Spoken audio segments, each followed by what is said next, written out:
Let's talk weapons today. The flavor of killing your enemies. That spice on top.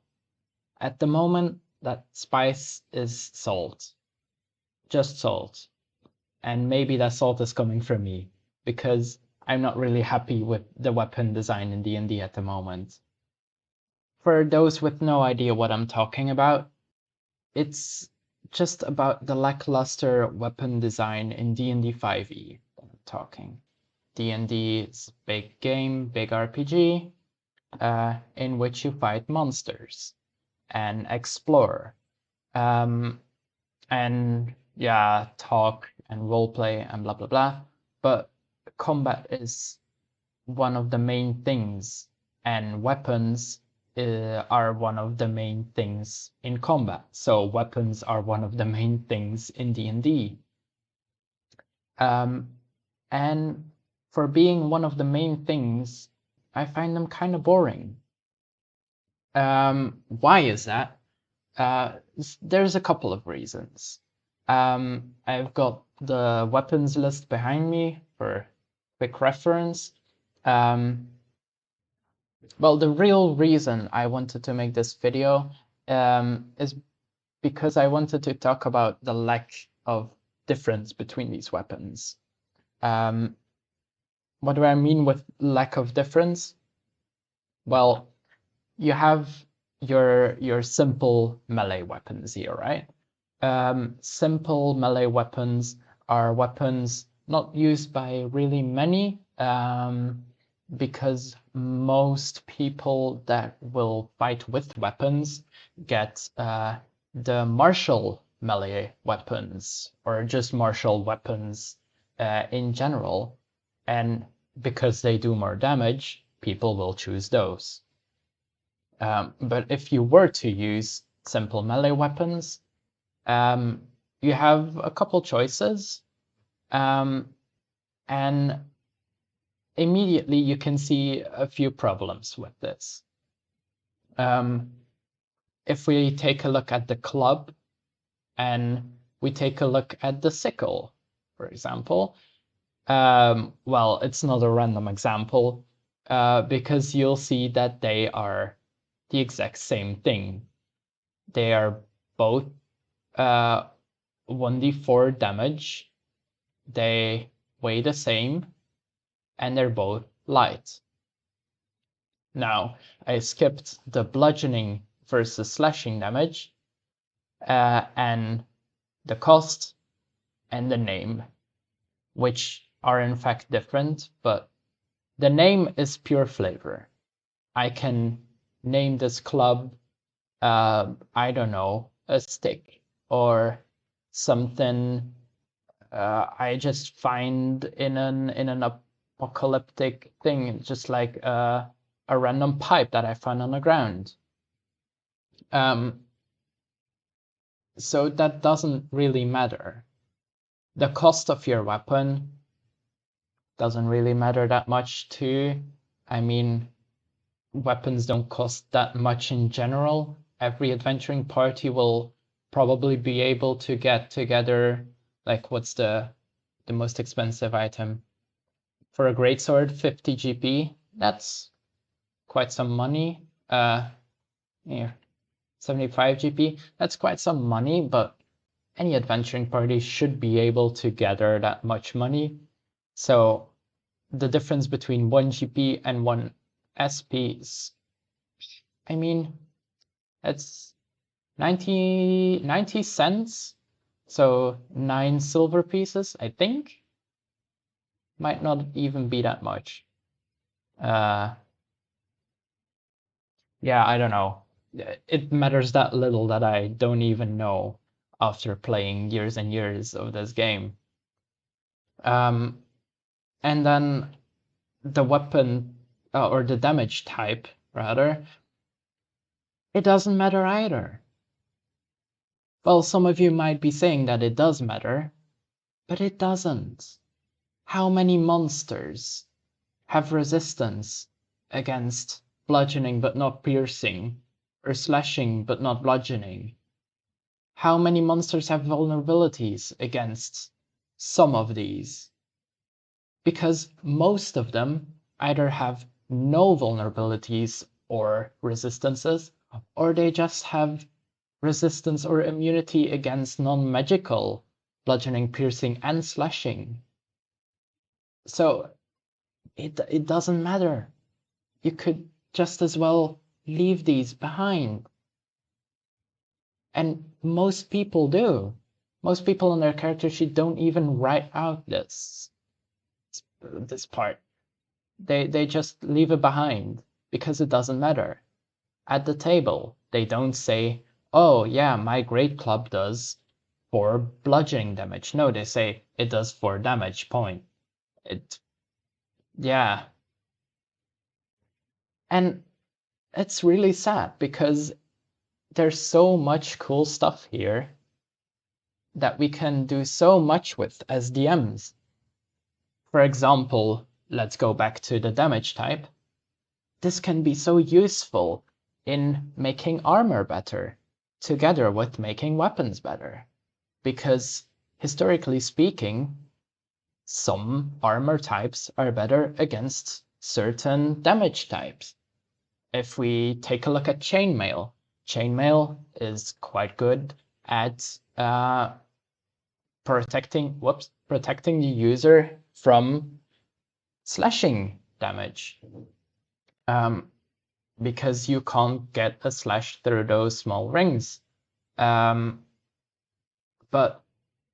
it's really bad against piercing because you can get through those small rings with a small enough weapon.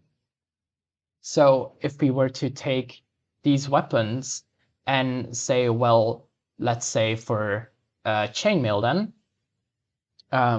there's a big ogre running around with chainmail, then everyone knows that they should be getting the spear and should be attacking with that instead of the, I don't know, the quarterstaff, because the spear will do better because it's piercing, and the quarterstaff will do worse because it's bludgeoning. So maybe we could give chainmail vulnerability to piercing and resistance to slashing, and have bludgeoning damage be normal. And it's the same for a lot of other weapon types as well. You have certain armor types that are more like cushions that prevent bludgeoning damage, but are really bad against slashing and piercing. So you can give vulnerability, you can give resistance, you can do whatever you want with it because you're the DM. And with little homebrewing to do, you can change so much stuff in this game. Another problem maybe is the fact that there's so much.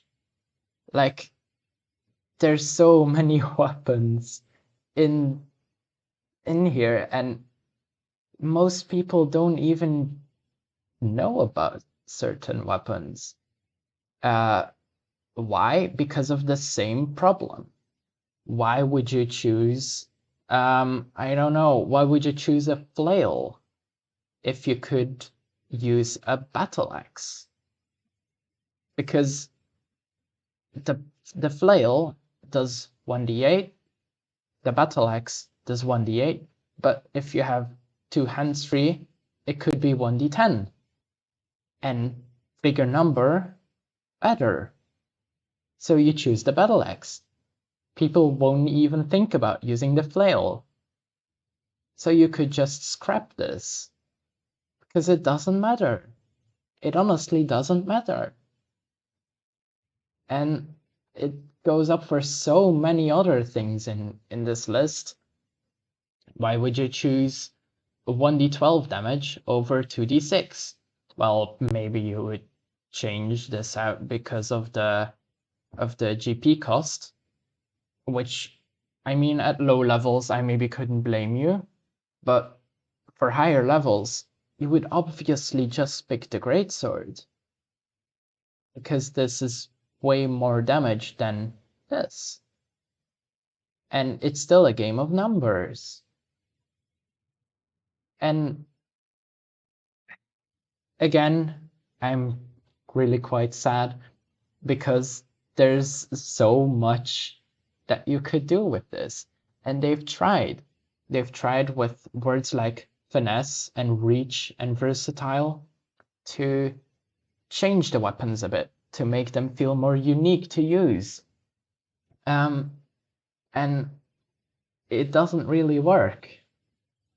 In my opinion, in my humble opinion, they should have a special rule, something that only certain weapons have for each weapon individually. Like, I don't know. There's honestly so much stuff you could do with this, but you could say for the dagger, if you were to have a dagger, you could use this as improvised thieves' tools. So if you're proficient with thieves' tools, you could roll with half your proficiency for a lockpick if you have a dagger. And this could be a little rule for the dagger to make it more unique. You could use sickles if you wanted to do something concerning herbalism. If you, I don't know, if you wanted to make a healer's kit and you needed to go out and gather some plants, some leaves of this, some berries of that, the sickle could help you with that.